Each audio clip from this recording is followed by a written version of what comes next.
Hello বন্ধুরা, কেমন আছো সবাই? চলে এসেছি একটা নতুন ভিডিও নিয়ে। অনেক দিন না, 7 দিন পর ভিডিও পোস্ট করছি। যাই হোক, কেমন আছো জানিও কিন্তু। আজকে এত বেশি গরম পড়েছে, শুধু আজকে না, ইদানিং ভালোই গরম পড়ছে। তাই পেট ঠান্ডা করার মতো একটা খাবার বানাবো। বেশি কিছুই না, বানাচ্ছি হচ্ছে পান্তা ভাত। তোমরা হয়তো জানোই।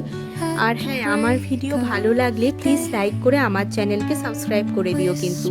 শুধু পান্তা ভাত খাবো সেটা তো হয় না, তার জন্য আলু সিদ্ধ আর একটু পেঁয়াজিও বানাবো। তো চলো শুরু করা যাক। একবারেই আমি পেঁয়াজ আর লঙ্কাগুলোকে কেটে রাখছিলাম, কারণ কিছু পেঁয়াজ আমি আলু সিদ্ধে দেব, কিছু পেঁয়াজ পেঁয়াজিতে দেব, আর অল্পখানি পেঁয়াজ, যে কাঁচা পেঁয়াজটা থাকবে ওটা ভাতের সাথেই খাবো। আলাদা করে লঙ্কা পুড়িয়ে নিয়েছিলাম, কারণ লঙ্কা পোড়া দিয়ে পান্তা ভাতের গন্ধটা আলাদাই হয়। ওইদিকে বাড়িতে বেসন ছিল না, কিন্তু সিদ্ধ করা ডাল ছিল, তাই আমার মা সিদ্ধ করা ডালটা অল্প দিল, বললো এটাই বেসনের কাজ করে যাবে। আমি তার মধ্যে চালের গুঁড়ো, লঙ্কা কাটা মানে কেটে রাখা যে লঙ্কাগুলো ছিল সেগুলো দিলাম, পেঁয়াজ কুচি দিলাম, অল্প জল লবণ দিয়ে ভালো মতো মেখে নিয়েছি। এরপর কড়াইতে আমি পেঁয়াজ কুচি আর লঙ্কাগুলোকে হালকা করে ভেজে নেব। এটা হবে আলু সিদ্ধে মাখার জন্য।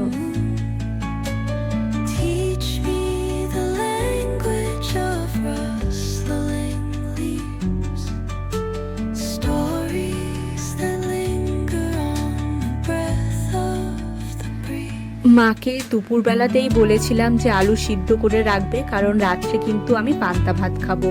তাই মা আগে থেকেই আলু সিদ্ধ করে রেখেছিল। আমি এই আলুটাকে ওই পেঁয়াজের মধ্যে, ভেজে থাকা পেঁয়াজের মধ্যে দিয়ে ভালো মতো নাড়িয়ে চাড়িয়ে নিলাম। তারপর পেঁয়াজিগুলোকে এক এক করে ভেজে নিলাম।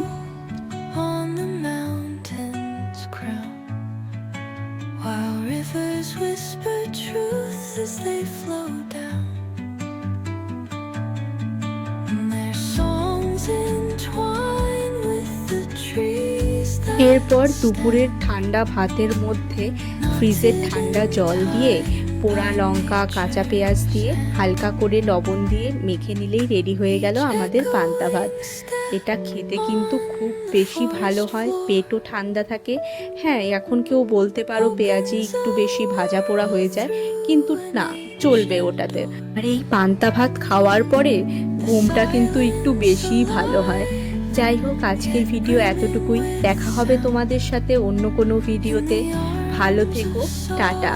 আর হ্যাঁ, এত দূর পর্যন্ত যদি ভিডিও দেখেই থাকো, তাহলে আমার ভিডিও লাইক করে আমার চ্যানেলকে সাবস্ক্রাইব করে দিও। টাটা।